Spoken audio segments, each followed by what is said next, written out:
স্বৈরাচারী ও সন্ত্রাসী সংগঠন হিসেবে আওয়ামী লীগের নিবন্ধন নিষিদ্ধ ও বাতিল। ছাত্র জনতাকে নির্বিচারে হত্যার দায়ে আওয়ামী লীগ নিষিদ্ধ এবং তাদের নিবন্ধন বাতিল। ছাত্র জনতাকে নির্বিচারে হত্যার দায়ে বাংলাদেশ আওয়ামী লীগকে নিষিদ্ধ এবং নিবন্ধন বাতিল। শেখ হাসিনার নেতৃত্বাধীন এক দানবীয় সরকারের অন্যতম এক গুরুত্বপূর্ণ দানব ধরা পড়েছেন।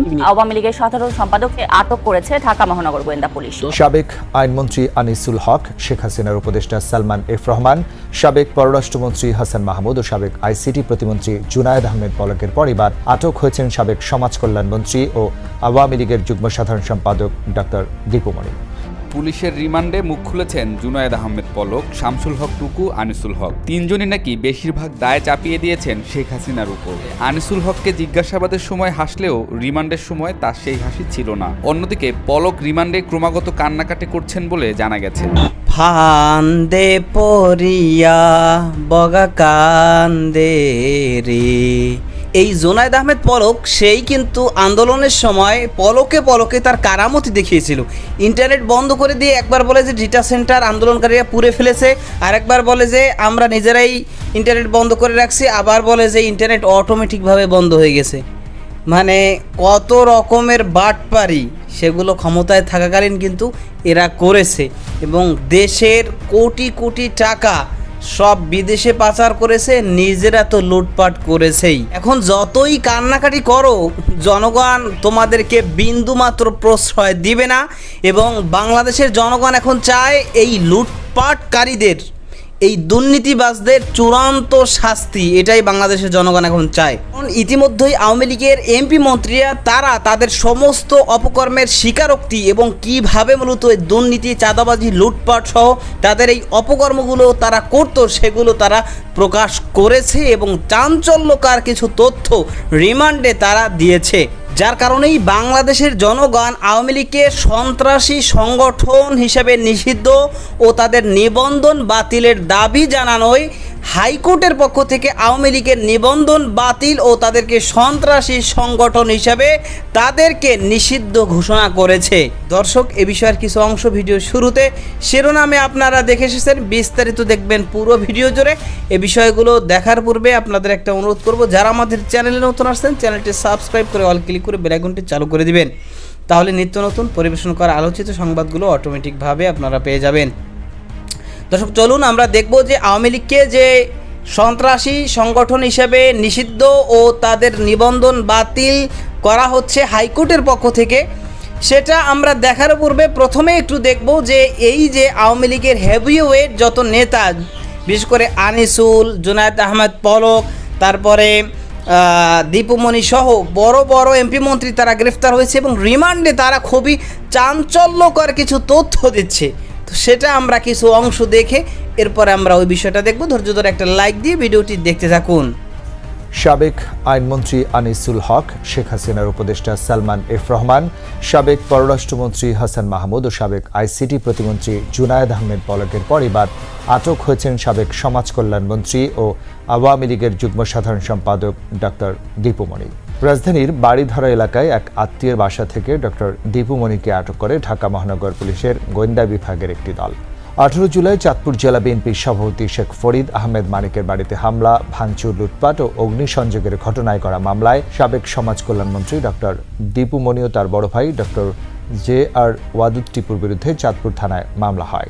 পুলিশ জানায় দীপু মনিকে মিন্টু রোডের ডিবি কার্যালয়ে নেওয়া হয়েছে, আজ তাকে আদালতে তোলা হবে।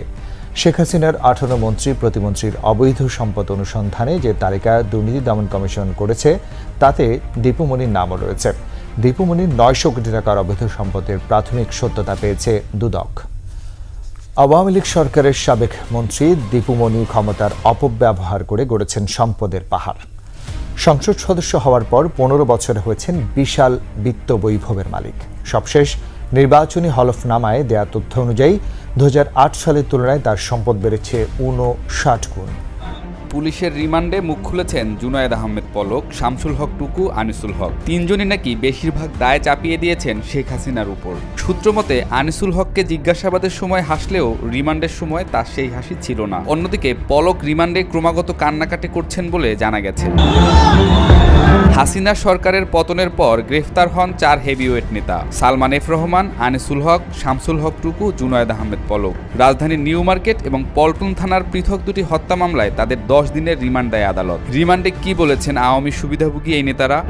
ডিবির রিমান্ডে তারা কি তথ্য দিচ্ছেন তা নিয়ে কৌতূহলের শেষ নেই। গোয়েন্দা সংস্থার একটি সূত্র থেকে জানা গেছে, রিমান্ডের শুরু থেকেই কান্নাকাটি করছেন সাবেক তথ্য ও প্রযুক্তি প্রতিমন্ত্রী জুনায়েদ আহমেদ পলক। সরকার পতনের আন্দোলন যখন তুঙ্গে, তখন দেশের ইন্টারনেট শাটডাউনের একক দায় স্বীকার করেননি পলক। সূত্র মতে তার ভাষ্য, প্রতিমন্ত্রী হলেও ইন্টারনেট শাটডাউনের সিদ্ধান্ত এককভাবে তিনি নেননি। রিমান্ডে তিনি নাকি তথ্য দিয়েছেন সাবেক সেনা কর্মকর্তা জিয়াউল আহসানের নির্দেশে ইন্টারনেট শাটডাউন করেছিলেন। এছাড়াও ইন্টারনেট বন্ধ করার বিষয়ে সাবেক প্রধানমন্ত্রী শেখ হাসিনারও সম্মতি ছিল। জানা গেছে, রিমান্ডে থাকা 4 ভিআইপি আসামির মধ্যে সবচেয়ে বেশি ভেঙে পড়েছেন পলক। তার কান্না নাকি থামছেই না। এত দ্রুত সরকারের পতন হবে এটা নাকি তিনি কল্পনাও করতে পারেননি। যদিও সরকার পতনের একদিন আগেই তিনি তার স্ত্রী সন্তানকে বিদেশে পাঠিয়ে দিয়েছেন বলেও স্বীকার করেছেন বলে জানা গেছে। ওই দিন চাইলে তিনিও বিদেশে চলে যেতে পারতেন, তবে শেখ হাসিনার সাথে বেইমানি করবেন না বলে বিদেশে পালিয়ে যাননি। এদিকে গ্রেফতার আর জিজ্ঞাসাবাদে সাবেক আইনমন্ত্রী আনিসুল হক কেবলই হেসেছেন বলে চাউর হয়। তবে একটি সূত্র থেকে জানা যায়, রিমান্ডে তার মুখে আর সেই হাসি নেই। জানা গেছে, আন্দোলনে ছাত্র ও জনতার উপর অতিরিক্ত বল প্রয়োগে তার কোনো ভূমিকা ছিল না। আনিসুল হক নাকি রিমান্ডে দাবি করেছেন, কোটা সংস্কার আন্দোলনকে তিনি প্রায় নিয়ন্ত্রণে নিয়ে এসেছিলেন। সমন্বয়কারীদের সাথে বৈঠকে সবকিছুই ফয়সালা হয়ে গিয়েছিল, কিন্তু সাবেক স্বরাষ্ট্রমন্ত্রী আসাদুজ্জামান খান কামাল পুলিশকে দিয়ে বল প্রয়োগ করে সেটা ভেস্তে দেয়, বরং পরিস্থিতি নিয়ন্ত্রণের বাইরে চলে যায়। এছাড়া আজকের এই পরিণতির জন্য তিনি ডিবি প্রধান হারুন, বিপ্লব কুমার এবং আইজিপির অতি উৎসাহী সিদ্ধান্তকে দায়ী করেছেন। এদিকে সালমান এফ রহমান ও শামসুল হক টুকু আন্দোলন দমনে কোনো ভূমিকা পালন করতে পারবেন না বলে সবসময়ই চুপচাপ থেকেছেন, এমনটাই জানিয়েছে একটি সূত্র। শামসুল হক টুকু কিছুটা নির্ভর থাকলেও সালমান এফ রহমান দারুণ ভেঙে পড়েছেন। তার ব্যবসা প্রতিষ্ঠান আর ঋণের চাপের চিন্তায় তিনি নাকি মুষড়ে পড়েছেন। অন্যদিকে আইনমন্ত্রী আনিসুল হক নিজে কোনো দায় না নিয়ে দায় চাপানোর কথাই বেশি বলছেন বলে জানা গেছে। তবে জুনায়েদ আহমেদ পলক মানসিকভাবে সবচেয়ে বেশি ভেঙে পড়েছেন বলে জানা যায়। কোটা সংস্কার আন্দোলনে নির্বিচার হত্যাকাণ্ডের অভিযোগে দল হিসেবে আওয়ামী লীগকে নিষিদ্ধ এবং নিবন্ধন বাতিলের দাবিতে হাইকোর্টে রিট হয়েছে। দুপুরে মানবাধিকার সংগঠন সারদা সোসাইটির পক্ষে রিটটি দায়ের করা হয়। রিটে শেখ হাসিনার নামে থাকা সব প্রতিষ্ঠানের নাম পরিবর্তন এবং আওয়ামী লীগ সরকারের চুক্তিভিত্তিক নিয়োগ পাওয়া সব কর্মকর্তাকে বদলির আদেশ চাওয়া হয়েছে। একই সাথে দেশ সংস্কারে অন্তর্বর্তী সরকারের মেয়াদ সর্বনিম্ন 3 বছর করার দাবি জানিয়েছেন রিটকারী। পাশাপাশি বিদেশে পাচার করা টাকা ফেরত আনার উদ্যোগও চাওয়া হয়েছে। ছাত্র জনতাকে নির্বিচারে হত্যার দায়ে বাংলাদেশ আওয়ামী লীগকে নিষিদ্ধ এবং নিবন্ধন বাতিল। 3 হচ্ছে বিদেশে পাচারকৃত 11 লক্ষ কোটি টাকা দেশে ফেরত আনার জন্য পদক্ষেপ নিতে, এবং 4 যে সকল প্রতিষ্ঠানে পলাতক সাবেক প্রধানমন্ত্রী স্বৈরাচারী শেখ হাসিনার নামে আছে সেই নামগুলো আমরা চাই এগুলো চেঞ্জ হতে, এবং সাথে সাথে পিএসসি বর্তমান চেয়ারম্যান সহ গত আমলে চুক্তিভিত্তিক যতগুলো নিয়োগ হয়েছে নিয়োগটা বাতিল করবেন। দ্বিতীয় হচ্ছে ওই সরকার আমলে যতগুলো বাংলাদেশের বিভাগীয় প্রশাসনের বিভাগীয় কমিশনার, ডিসি, ইউনো সহ, এবং হচ্ছে যে পুলিশ, বাংলাদেশ পুলিশে বিভাগীয় কমিশনার, এসপি এবং এসপি, ওসি সহ সকলকে আপনারা বর্তমান থেকে সবাইকে একটু চেঞ্জ করে দেবেন। যা দেখবেন আপনার পজিটিভ এসপিএমে মনের মতো আকাঙ্ক্ষা আছে তাদেরকে দিবেন, আর মনে করলে ওসি করবেন, সেটা সরকার একান্ত ব্যক্তিগত ইচ্ছা। এই মামলা একটা হচ্ছে যে আমি সংক্ষুব্ধ। আমার আপন ছোটো বোন 8 বার বিসিএস দিছিল, বিসিএসে টিকতে পারে নাই। কারণ হচ্ছে কোটা নিয়ে গেছে, ইতিপূর্বে আপনারা জানেন একটা হিট করছিলাম এই পিএসসি প্রশ্ন ফাঁস নেওয়া, 56% কোটা, বাকি 44% আবেদ আলী গং নিয়ে নিয়েছে, 100% শেষ। তা আমার ছোটো বোন বা আপনার সন্তান এই বিসিএস পাস করতে পারবে না, দেশ থেকে মেধা শূন্য হয়ে যেতেছে। সেটার জন্য দায়ী বর্তমান আওয়ামী লীগ সরকার। হ্যাঁ, বাংলাদেশের জনগণ এই ছাত্রলীগকে সন্ত্রাসী সংগঠন হিসাবে আজকে থেকে না, সে অনেক আগে থেকেই কিন্তু আওয়াজ উঠেছিল যে ছাত্রলীগকে সন্ত্রাসী সংগঠন হিসেবে ঘোষণা করা হোক। কারণ তাদের কার্যক্রম বা তাদের কার্যকলাপ বাংলাদেশের বিভিন্ন স্তরে এমনভাবে তারা ফুটিয়ে তুলেছে যেটা সন্ত্রাসী একটা সংগঠন ছাড়া এরকম কাজ সম্ভব নয়। এ কারণে কিন্তু ভিপি নুরুল হক নূর সহ আরও অনেকে অনেক আগে থেকেই আওয়ামী লীগ ক্ষমতায় থাকা অবস্থায় এই আওয়ামী লীগের ছাত্রলীগকে সন্ত্রাসী সংগঠন হিসেবে ঘোষণা তারা দিয়েছিল এবং জাতিসংঘের কাছেও কিন্তু এই বিষয়ে আবেদন করেছিল। যাই হোক, এখন শেষমেশ একেবারে আওয়ামী লীগের নিবন্ধন বাতিল হতে যাচ্ছে, কারণ ইতিমধ্যেই হাইকোর্টে যেহেতু রিট হয়েছে, তো হাইকোর্টের পক্ষ থেকে আওয়ামী লীগের নিবন্ধন যেটা মনে হচ্ছে যে তাদের নিবন্ধনটা বাতিল করে দিতে পারে এবং তাদেরকে নিষিদ্ধ করতে পারে। ইতিমধ্যে আপনারা দেখেছেন যে আওয়ামী লীগের এই পতনের আগ মুহূর্তে কিন্তু তারা একটা যে কাজ করলো, বাংলাদেশ জামাত ইসলামীকে তারা নিষিদ্ধ ঘোষণা করলো। তাদের নিবন্ধন তো অনেক আগেই বাতিল করছে, তো তাদের নিবন্ধনও বাতিল করেছে এবং পাশাপাশি তাদেরকে নিষিদ্ধ করেছে, সরাসরি নিষিদ্ধ। তো সেইভাবে এখন আওয়ামী লীগ ক্ষমতা ছাড়ছে এখনও পর্যন্ত বছরও হয় নাই, মাসও হয় নাই, এর মধ্যেই তাদেরকে তাদের নিবন্ধন বাতিল এবং সন্ত্রাসী সংগঠন হিসাবে তাদেরকে নিষিদ্ধ করার দাবি উঠেছে জনগণের কাছেই, জনগণের থেকে কিন্তু দাবিটা উঠেছে। সে কারণেই হয়তোবা এই যে দাবিটা এটা বাস্তবায়ন হয়ে যেতে পারে। তো তাহলে সেই ক্ষেত্রে কিন্তু যারা আওয়ামী লীগের কর্মী বা সমর্থক রয়েছেন তাদের জন্য এটা অত্যন্ত একটা দুঃসংবাদের বিষয় হবে। এবং শুধুমাত্র তাই নয়, আপনারা দেখেছিলেন যে গোপালগঞ্জে কয়েকদিন আগে মোটামুটি গোপালগঞ্জের মানুষ তারা কিন্তু শেখ হাসিনাকে ফিরিয়ে আনার ব্যাপারে তারা মোটামুটি একটু করেছিল যে আমরা শেখ হাসিনাকে ফিরিয়ে আনবো, আন্দোলন এই সেই। কিন্তু এই নগদে অর্থাৎ 2-4 দিনের যেই আদালতের কার্যক্রম সেটাকে যদি আপনি খেয়াল করেন তাহলে দেখবেন যে শেখ হাসিনা এবং তার যত বড় বড় এমপি মন্ত্রী, ওবায়দুল কাদের, হাসান মাহমুদ, এরপরে আসাদুজ্জামান খান কামাল, পলক, তারপরে দীপুমণি সহ বড় বড় এমপি মন্ত্রী যারা, তাদের বিরুদ্ধে একের পর এক মামলা যত অপকর্মগুলো তারা করেছে সব জায়গায়। কারণ এখন তো মানুষ স্বাধীন, কথা বলতে আর ভয় পায় না। পিলখানা হত্যাকাণ্ডে পশুর মতো জবাই করছে কে কোথায় কি করেছে সেগুলো এখন দিবালোকের ন্যায় প্রকাশ করে দিচ্ছে বাংলাদেশের জনগণ। এবং প্রত্যেকটা জায়গা থেকে কিন্তু তারা প্রতিরোধ গড়ে তুলতেছে এবং তারা এই শেখ হাসিনা এবং তার এমপি মন্ত্রীদের এবং আওয়ামী লীগের নেতাদের নামে কিন্তু তারা মামলা করতেছে। অর্থাৎ যতটা সহজ ইতিপূর্বে মনে হয়েছিল এখন বিষয়টা ততটা সহজ হবে না, অনেক কঠিন হবে। কারণ আপনারা দেখেছেন যে এর আগে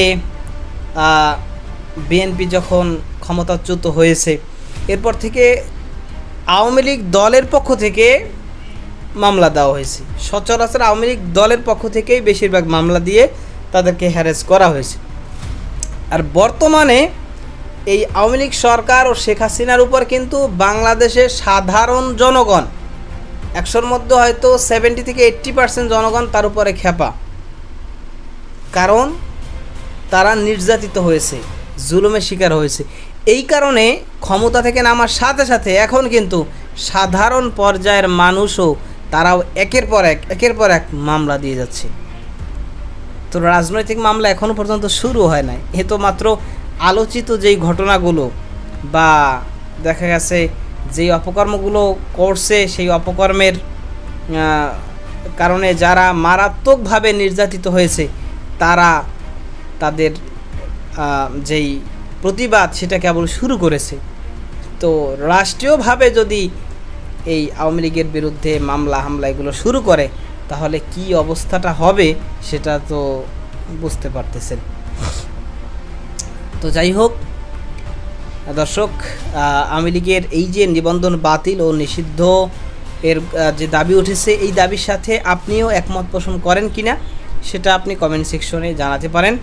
এবং পাশাপাশি এই যে আওয়ামী লীগের এমপি মন্ত্রীরা বিশেষ করে এই যে আনিসুল, সালমান এফ রহমান, এরপরে জুনায়েদ আহমেদ পলক, দীপুমণি সহ যারা ইতিমধ্যেই গ্রেফতার হয়েছে এবং তাদেরকে হাসান মাহমুদ সহ যারা গ্রেফতার হয়েছে তাদেরকে রিমান্ডে নিয়ে মূলত জিজ্ঞাসাবাদ করা হচ্ছে। এবং তারা যে তথ্যগুলো এখন দিচ্ছে সবার একই কথা, শেখ হাসিনা শেখ হাসিনা শেখ হাসিনা। এর আগে তারা যেরকম ক্ষমতায় থাকাকালীন বলেছিল শেখ হাসিনা যেটা বলবে, শেখ হাসিনা যেটা বলবে, শেখ হাসিনা এটা বলছে, শেখ হাসিনা ওইটা বলছে। এখন তারা ঠিক সেভাবেই বলতেছে আমাদেরকে শেখ হাসিনা বলছে, আমাদেরকে এটা শেখ হাসিনা করতে বলছে। আমাদের কোনো দোষ নাই, আনিসুল হক কি বলে বলতেছে যে আমাদের কি দোষ, আমাদেরকে গ্রেফতার করে রিমান্ডে আনছেন কেন?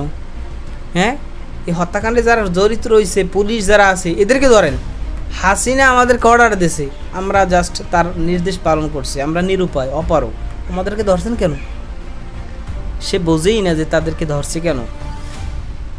যাই হোক দর্শক, যে বিষয়গুলো আপনারা দেখলেন সে সম্পর্কে আপনাদের মতামত কি সেটা কমেন্ট সেকশনে জানাবেন। ভালো থাকবেন, সুস্থ থাকবেন, দেখা হবে নতুন কোনো ভিডিওতে, কথা হবে নতুন কোনো বিষয়। আজকে পর্যন্তই, আসসালামু আলাইকুম ওয়া রাহমাতুল্লাহ।